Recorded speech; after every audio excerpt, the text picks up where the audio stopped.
Well, our last award for the day is our Outstanding Staff Award. We actually started giving this award last year for the first time, and we recognized Gabriella Soraldoni, who was retiring at the end of last year after over 30 years of service in the Graziadio School. She had served every single dean that had ever been at the School of Business, and so it seemed very fitting that we would honor her. Well, this year, not because we're going to do this every year, but we are also honoring another staff member that's retiring this year, and we're really privileged that it is Mike Sims. So Mike, if you would come forward, please.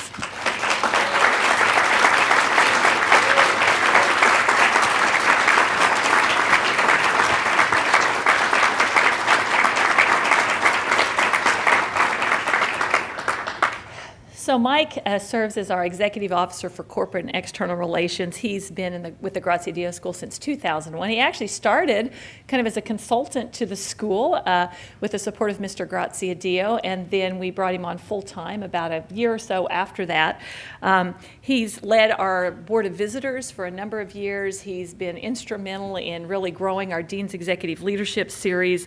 The George Awards were his brainchild, and he's made it the success that it is, and the growth that we've talked about is in large part because of his leadership and the leadership of his staff. He's been very involved in developing relationships in the business community, and his significant commitment to our entrepreneurship program that Larry referenced has been extremely helpful in helping us raise funds for that, raise visibility for that, and really grow and develop that program. In the time he's been here, he's had a variety of responsibilities. He's over time managed our alumni and career services and recruitment and marketing communications staff. And some of these people over here. Prior to joining the school, he had the privilege of working directly with George Graziadio at Imperial Bank. And in his current role, he's been a great champion for advancing the Graziadio legacy at the school and throughout the business community. He and his wife, Jeannie, who is with him today, along with much of their family, live in Malibu and have four children and 4 grandchildren. And for me personally, it's just been a tremendous privilege to work with Mike. He is probably one of the most creative, big idea generating people that I have ever known. And he's just been a tremendous value to the school, a good friend. And we appreciate so much being able to honor you today and wish you all the best as you retire at the end of this academic year. So Mike Sims. Yay.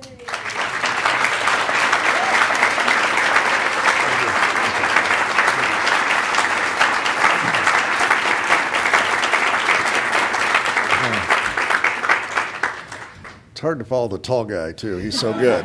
He's so good. The video you saw earlier in the beginning of the program was actually filmed, the George portion of that was filmed on the second day that I worked here.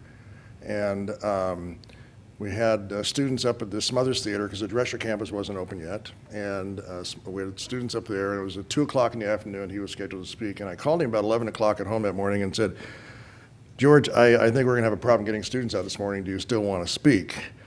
And he said, no, I'll be there. And the day was 9/11. And I remember him coming up there, and a lot of the students had gone home because it was a pretty scary day and nobody knew what was going on. We had about 25 or 30 students in the Smothers Theater. And he just gave a what I would call a George master class in leadership in stressful times. It was an amazing performance, and particularly at his age. We lost him shortly after that, but I know the students that were there, and you saw a little bit of it on the video today, was quite an incredible performance. And afterwards, he used a few of his favorite Italian-Irish expletives to make me understand that he wasn't going to allow some terrorists to keep him away from his students. And that's the way he felt. They were his students. And I had one story, thing about the Bill stories. Some of you young folks may not remember, but back in the 60s through the 90s, Los Angeles was known as the bank robbery capital of basically the world. And I saw a story in the LA Times recently. Some of you may have seen it. It was just a fascinating story that reminded me of the days. And during that time, it wasn't unusual to have 20 to 25 bank robberies in a single day in Los Angeles. It was an amazing time. Just go get some money and walk out and leave, right? And George told the story of this bandit, he called him a bandit, that came to one of our branches. And this fellow walked into the bank and handed the teller a $100 bill. and asked if she would make change. And as soon as she opened up the change drawer, he told her that he was robbing the bank and to give her all the money she had in the change drawer. Well, she got very nervous, and standing off in the corner was a very elderly bank guard. And she reached over, pointed over his shoulder, the bank robber's shoulder, and said, "There's our bank guard." Like, okay, there's our bank guard. The guy turned around to look, and she started screaming, "I'm being robbed, I'm being robbed," as loud as she could scream. Loud as she could. The guy got so frustrated and scared, he ran out of the bank, left the $100 bill on the counter.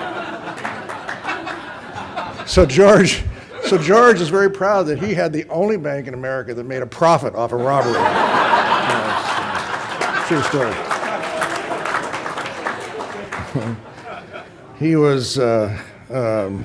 I was very privileged to work with him, and he loved the school. And I must thank the family, the siblings, Mary Lou and Lita, and Luigi. Stephen and Jack. They've been very involved in the school to carry on his name, and they've been very generous to me, and I appreciate all the support over the years from you guys. Also, I have to thank the other tall blonde. There are a lot of tall blondes here today, I noticed.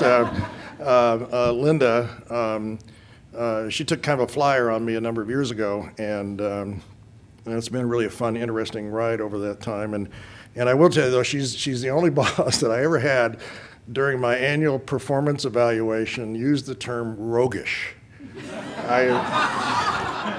Where did that come from? I don't know. Somebody. I'll never forget that. Yes. Anyway, I do appreciate that.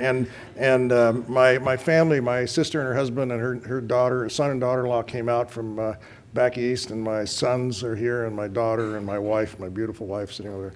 Thank you all for coming and sharing this with me. I appreciate it.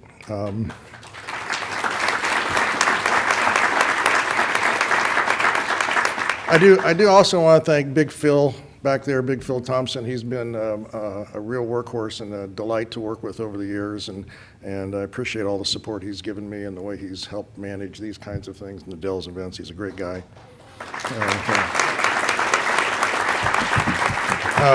Two last things. I was teasing Larry Cox when I found out Linda came in. When your boss walks in and closes the door and says, "May I speak to you for a minute?" I get, okay. What did I do now? Right? Who did I upset now? And she told me about this. I got a little emotional, and I found out Larry was getting it. And I was teasing Larry about a week ago, and I said, "Larry, if you mention me in your speech, I'll mention you in mine." So, okay. Touche, right? Okay. And yeah, the last thing I wanted to say is that thanks to technology, this is being live streamed, all over the world, right on the web. And actually, my 93-year-old mother in Kearney, Nebraska, is listening to this. So I just say hi, Mom.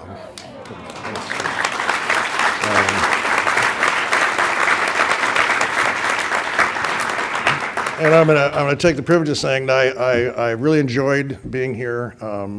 But I would end saying that I would challenge the board of visitors. I would challenge the administration. I would challenge the staff, the students, and the alumni to be bold. There are a lot of great business schools in this world, right? And every business school thinks they're better than the next business school. And I think if George were here, he would tell you to continue to be bold, do things, stand out, make a difference. And thanks for all your help over the years. Thank you.